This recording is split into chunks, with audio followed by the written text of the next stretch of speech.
Bonjour à tous, c'est Nad, bienvenue sur ma chaîne. Comment allez-vous, chers amis? Alors, on se retrouve aujourd'hui pour une actualité. Alors, je suis en train de préparer vos tirages. Vous voyez là, par exemple, le prochain tirage, c'est Bélier. Voilà. L'ambiance générale, le pro, les amours. J'ai préparé vos tas, les béliers. J'ai plus qu'à tourner les vidéos, c'est un peu long. Parce que je bats les cartes, j'attends qu'elles tombent. Voilà, je vous fais des paquets. Et puis ensuite, je tourne et après, je monte les vidéos. Donc après Bélier, donc pour la rentrée, pour les mois de septembre-octobre. Après Bélier, ce sera Sagittaire, puis Vierge, puis Lion. D'accord? Mais là, je voudrais vous dire que si vous souhaitez une guidance personnalisée, vous pouvez me contacter dans la description de la chaîne. Vous avez mes coordonnées à nadguidance avec un s@gmail.com. Je vais vous remettre mes tarifs en fin de vidéo. Ils ne sont pas très onéreux, mais moi j'aime bien prendre mon temps. J'attends que les cartes tombent et puis souvent on déborde un peu. Voilà, je suis pas à regarder, la montre. C'est pas grave si on prend 5 ou 10 minutes ou même un quart d'heure supplémentaire par rapport au timing. J'estime que mes guidances doivent être accessibles au plus grand nombre et j'ai pas envie de faire des prix fous. D'accord? Donc ça, c'était une chose. Une autre chose, continuez à me répondre s'il vous plaît pour le petit sondage que je vous ai fait. J'ai des oui, j'ai des non. Quant à savoir si je fais des lives ici sur ma chaîne de voyance, de guidance via les cartes sur tout ce que je fais à côté, c'est-à-dire la création de bijoux, de bougies, etc. Continuez à me répondre, c'est sympa. Je prendrai la décision début septembre à savoir si je fais des lives ou pas. Mais quand même, je voudrais aujourd'hui vous montrer un petit peu de quoi il s'agit, que vous sachiez exactement. Et puis, ça vous permettra peut-être de prendre votre décision. Par exemple, vous voyez, si je vous fais un live bijoux, c'est ce genre de choses que je vais vous montrer. Alors, est-ce qu'on va voir correctement? Vous voyez, par exemple, là, je vous ai fait un collier monté sur fil de nylon avec une paire de boucles d'oreilles qui sont longues. Bon, il va falloir que je trouve une solution si jamais on fait des lives pour vous filmer ça correctement. Donc, j'ai accroché ça comme ça derrière avec une petite pince. Mais en fait, il y a une chaîne pour régler le bijou à la hauteur que vous voulez. Donc là, par exemple, c'est de l'agate noire. C'est une petite parure. Je vends tout séparément. Donc, j'ai vendu le bracelet. Donc là, je vais le refaire pour pouvoir vous le proposer en parure si vous êtes intéressé. Alors ça, c'était monté sur fil de nylon. J'ai tout appris toute seule. Je fais tout toute seule. Moi, je suis très autodidacte, très autonome. Ici, par exemple, pour vous montrer un peu le style, j'ai une petite paire de boucles d'oreilles sur des crochets en plaqué argent, chaîne en plaqué argent, avec une fleur de vie en inox et des très jolies perles d'améthyste. J'essaie toujours de vous mettre de la belle qualité, hein, gradée A ou 2A ou 3A. D'accord? Voilà, c'est ce genre de parure qu'on peut avoir. Pareil, avec une chaînette d'extension. La petite pince, c'est juste pour présenter joliment sur le présentoir à collier, que ce soit centré. Voilà, un autre type de collier.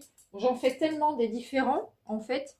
Ici, par exemple, j'ai un bracelet en turquoise et en aigle marine. Voilà, alors ce sont des bracelets élastiques. D'accord, donc là, avec un breloque cœur, mais j'en ai tellement des différents. Ça fait plusieurs années que je crée des bijoux, donc je peux vous dire que j'ai du matériel, hein. Ça, c'est sûr, il y a le choix. Ici, on a des perles de culture d'eau douce. Évidemment, c'est pas des huîtres perlières, hein. On parle de culture d'eau douce. Ça se développe dans les moules en général. Mais c'est très joli avec du cristal de roche. Donc ça, c'est déjà un petit peu plus onéreux. Voilà, pareil. Donc c'est les bracelets. Pareil, j'en fais en tout genre. Donc voilà, ça, c'était les bijoux. Et puis, les bougies, par exemple. Alors, on va commencer. Je vous montre un échantillon pour voir si ça peut vous intéresser. Donc, j'avais commencé par faire des bougies en pot, bien sûr. Alors, cire de soja, parfum de grâce, bref, top qualité, mèche en coton. Donc ça, c'est la plus grosse. Voilà, j'achète les pots, j'achète les boîtes. Les étiquettes sont aux normes, c'est OK. J'ai les CLP. J'ai tout ce qu'il faut selon la réglementation en vigueur. Selon les lois européennes, je remettrai ça plus tard. J'ai d'autres bougies en pot, mais là, c'est juste pour vous montrer un échantillon. Je fais des petites bougies de prière pour ceux que ça intéresse. Alors ça, c'est marrant parce que comme on m'en avait demandé, je ne savais pas trop dans quoi les faire parce que je ne voulais pas les faire cher du tout, les bougies de prière. Donc, j'ai récupéré exceptionnellement pour ce type de bougie les pots de yaourt que je recycle. Des pots en verre, bah, ça va super bien en fait. Alors là, pour les bougies de prière, la cire n'est pas parfumée. C'est des bougies neutres.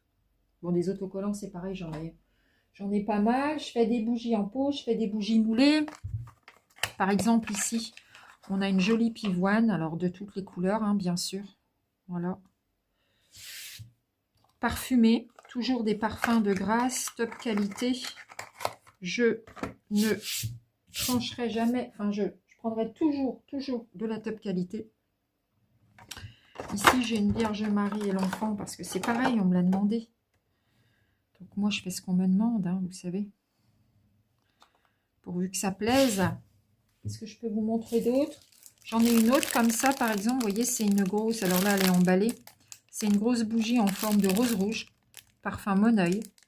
Pareil, top qualité. De toute façon. Et c'est pas très cher non plus. Pas très cher non plus. Là, par exemple, si vous aimez les fondants, vous savez, on les met dans des brûles parfums. Ben, je fais des petites plaques en tout genre. Ici, c'est le parfum Millionnaire. Alors, c'est inspiré du parfum Lady Million. Et il paraît que ça sent vraiment. Hein. Moi, je ne le connais pas très bien, Lady Million. Mais j'ai beaucoup de clientes qui le portent. Alors, j'en ai plein. Mais j'en ai tellement. Des petites plaques de fondant. Par exemple, ici, la plaque à 25 grammes, elle est à 5 €. Vous voyez, ça permet d'en acheter plusieurs, de se faire plaisir. Ça dure très longtemps. C'est ce qui parfume le mieux une maison. Les fondants parfumés, même si les bougies parfument aussi. Mais c'est ce qui parfume le mieux. J'ai des tas de parfums différents. Et puis pour finir avec le petit échantillon, je voulais vous montrer aussi les jolis paniers de fondants. Alors je les protège dans des petites housses pour bien conserver le parfum. Par exemple, voilà. Alors je m'amuse, hein, je ne vous dis pas. Hein. Le nombre de moules, les colorants. C'est de la poudre de mica que j'utilise avec ma marque ici. Vous retrouvez de toute façon toutes mes créations sur Facebook et Insta. Et puis, une des plus grosses panières que je pourrais vous montrer aussi. Et comme elles sont protégées, donc elles ne sont pas à la poussière et elles gardent bien le parfum. Donc voilà, par exemple. C'est très minutieux. J'y passe beaucoup de temps. J'ai toute forme de moule. Je m'amuse beaucoup. Ça plaît beaucoup en général. Et pareil, il y a différentes couleurs, différentes formes de paniers, différents parfums. Voilà, les petits morceaux de fleurs séchées qui tombent un peu. Voilà, donc on les remet là-bas. Et bien voilà, c'était un petit échantillon. Donc, continuez à me répondre si oui ou non vous voulez des lives concernant toute ma créativité. Bien sûr, ça n'a rien à voir avec la voyance et avec les tirages de cartes. Mais ça a tout à voir avec la personne que je suis. Vous l'aurez compris, c'est pour vous faire rentrer un petit peu plus dans mon univers. Parce que les lives sur Facebook, j'en ai déjà fait. C'est moins sympa parce que les lives ne restent pas. Voilà, c'est pas le même principe. Et puis sur Facebook, on peut publier que des vidéos très courtes. Tandis que sur YouTube, on peut prendre le temps. Et puis en plus, on peut échanger en direct. Quoi vous dire d'autre? Oui, dans mon actualité, le nombre d'abonnés avait ralenti dans sa progression juillet-août. C'est normal, c'est les vacances. Et là, ça reprend. Je suis à peu près à 360 abonnés. Je voulais vous redire que tous les 100 abonnés supplémentaires, j'offre une guidance gratuite de 10-15 minutes que je publie sur la chaîne. Je vous redonnerai mes conditions, mais n'hésitez pas à donner de la visibilité à mes vidéos en likant, commentant, partageant. en vous abonnant, puisque on arrivera bientôt aux 400 abonnés et je vais pouvoir vous offrir une guidance avec grand plaisir. Voilà, je vous mets à la suite mes tarifs. N'hésitez pas à me donner votre avis, à continuer le sondage et puis on se retrouve très bientôt et à tout de suite pour les béliers. Merci à vous.